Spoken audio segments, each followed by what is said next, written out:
guys, welcome to my channel. This is Designed by Deshe. I am Audrey Deshe, and today I am going to show you guys how I made a custom fall throw blanket.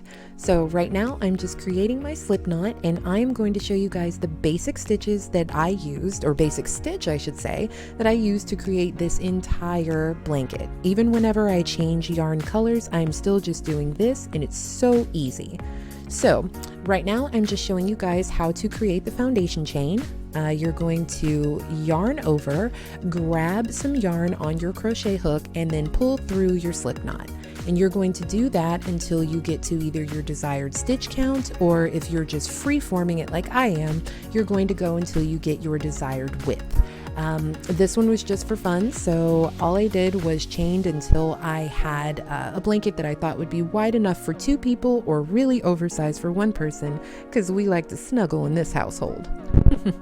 So now that you have your foundation chain created, I'm going to show you guys how to yarn over, push your crochet hook through your next available stitch. So you see where how it's kind of braided. You can kind of push through those braids, so to speak.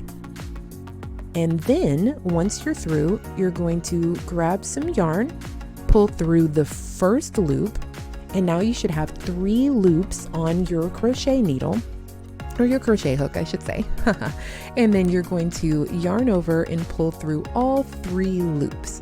And that's going to be your first stitch. So you're going to continue doing that until you get to the end of your row. So yarn over, go through your next available stitch, grab yarn, pull through the first loop. You should have 3 loops now.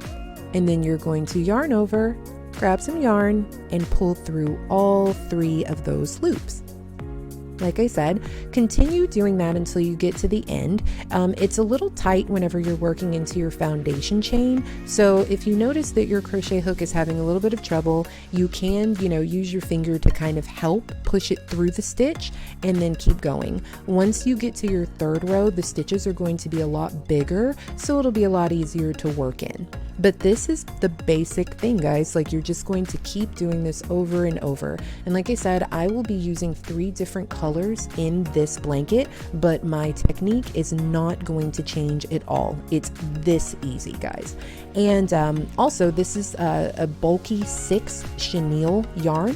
So on top of it being really soft, it's also going to work up really quickly, so you're not going to be here forever. These stitches are pretty big, so it's not going to take you a long time to have a nice sized blanket.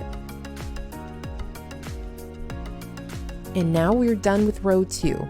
So now, from now on, whenever you finish a row, you're going to chain 2. So just like in the beginning, whenever you were making your foundation chain, you're just going to yarn over, grab it, and pull through your slip knot. And you're going to do that 1, 2 times. So now we're going to yarn over, and then we're going to turn, and then we're going to use the exact same technique from the beginning, or I'm sorry, from row 2, and we're going to work into our stitch, grab the yarn, pull through the first loop, grab the yarn, and pull through all 3 loops. And remember, I mentioned that the stitches are going to be easier to work into now because they're bigger. Check that out. That is so much bigger and easier to go through than that foundation chain. So now you'll actually be able to move a bit faster too. And again, this is going to work up really quickly. So I'm just going to finish out the end of this row just to give you guys kind of a super quick tutorial of the techniques used. And then I'm going to show you what it looks like whenever you're working into an actual blanket.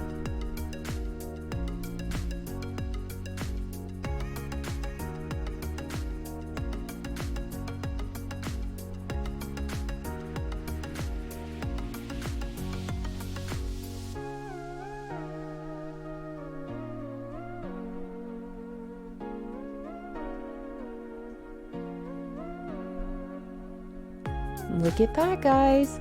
You're going to have something that looks like this now, except for the full size of a blanket, kind of like this. I wanted you guys to be able to see the stitches from just a couple of different angles, and I also wanted you to see how truly easy this is.